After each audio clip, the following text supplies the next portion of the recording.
प्रिय शेतकरी बंधूंनो, अंकुश खाडे, साई कृपा कृषी केंद्र, खामगाव, जानेफळ, कवळा आणि उदयनगर.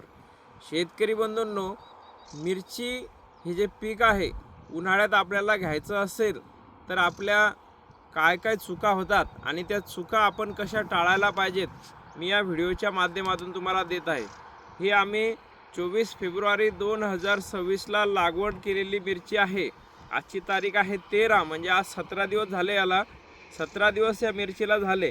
शेतकरी बंधूंनो, आम्ही तुम्हाला सांगितलं की आम्ही याच्यात बेड यावर जे आहे हे बेड जे छोटे होते म्हणून आम्ही मल्चिंग करू शकलो नाही. हे बघा, बेड छोटा झाला, मल्चिंग करू शकलो नाही. मल्चिंग टाकायला कमीत कमी 2 फुटाचा 2.5 फुटाचा बेड असावा. आमचे 1.25 फुटाचीच बेड पडले, मल्चिंग बसत नव्हतं, तरी आम्ही मिरची लागवड केली.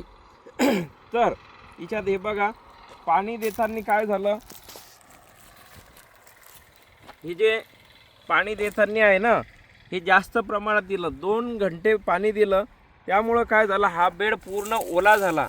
आणि हे बेड पूर्ण ओले झाल्यामुळं याच्यावर तण आहे, हे तण खूप प्रमाणात निघलं. आता ॲक्च्युली मिरची जी आहे ती इथे आहे, ही मिरचीचे मुळं, हे बघा, ही मिरची आहे. हे जुनं पान हे जुनंच राहते, हे नवीन पान राहते रोपाला. हे गळून जरी नाही पडलं तरी ते असंच राहते.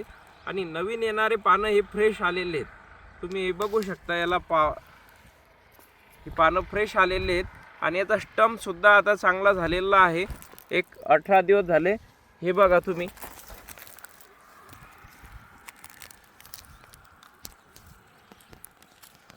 मस्त छान पालोरी, नवीन पानं, नवीन फूट चांगली आलेली आहे. याच्यावर कुठल्याच रस शोषण करणाऱ्या किडीचा अटॅक नाही. कारण आम्ही याला, हे बघा, पानसुद्धा फ्रेश आहे. कारण याला आम्ही पहिली फवारणी घेतली होती.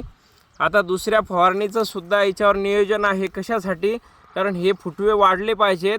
हा स्टंप म्हणजे खोड जे आहे हे जाड झालं पाहिजेत.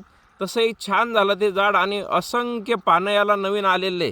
कारण याला फक्त 18 दिवस झाले. फक्त चूक अशी झाली की जास्त प्रमाणात पाणी दिलं म्हणून हे तूर किंवा हे याच्यात तण निघालं.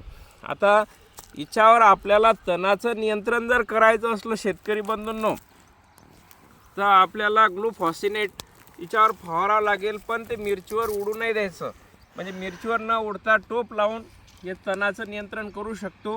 पण शक्यतोवर आपण बेड मोठे पाडा, 2.5 फुटापर्यंत बेड पाडा, त्याला मल्चिंग करा.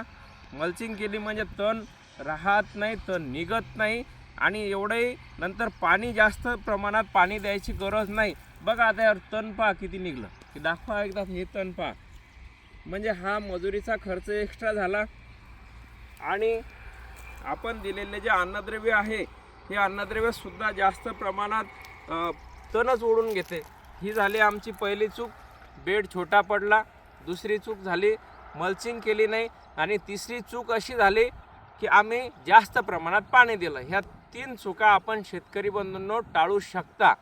आता हे बघा, ही मिरची बघा, आम्ही याला ड्रेंचिंग केली होती. एकदा दाखवा ही मिरची, किती छान क्वालिटी आहे, किती प्रमाणात याला फूट आहे. हे बघा, नवीन फूट. आणि हे पानं जे आहेत एकदम फ्रेश आहेत. जशी जशी फूट आता मोठी होईल, या आपण दुसरी फवारणी याच्यात काय घेणार आहे शेतकरी बंधूंनो, प्रोटीन प्लस. त्यांना फडदडणार खूप प्रमाणात. पहिले आपण याला रूट किंग घेतलं, म्हणजे मुळं स्ट्रॉंग झालं. त्याच्यानंतर हिच्यावर आता सध्या कुठल्याच किडीचा अटॅक नाही, तरी रस शोषण करणाऱ्या किडीसाठी आपण डायनेटोफ्युरॉन तुडतुडे राहतात ते घेऊ शकतो शेतकरी बंधूंनो. त्यानंतर प्रोटीन प्लस म्हणजे ॲमिनो ॲसिड आहे, त्याने फरदडते चांगली. आणि बुरशीनाशकमध्ये शेतकरी बंधूंनो आपण एक टेब्युकोनाझोल घेऊ शकतो. फक्त सल्फर घ्यायचं नाही, उन्हाळ्यात सल्फर घ्यायचं नाही, त्यानं तापमान खूप वाढते. पहिलेच तापमान जास्त असते म्हणून मिरचीची वाढ, स्टंडेंट ग्रोथ म्हणजे वाढ थांबते. तर शेतकरी बंधूंनो, ह्या चुका टाळा.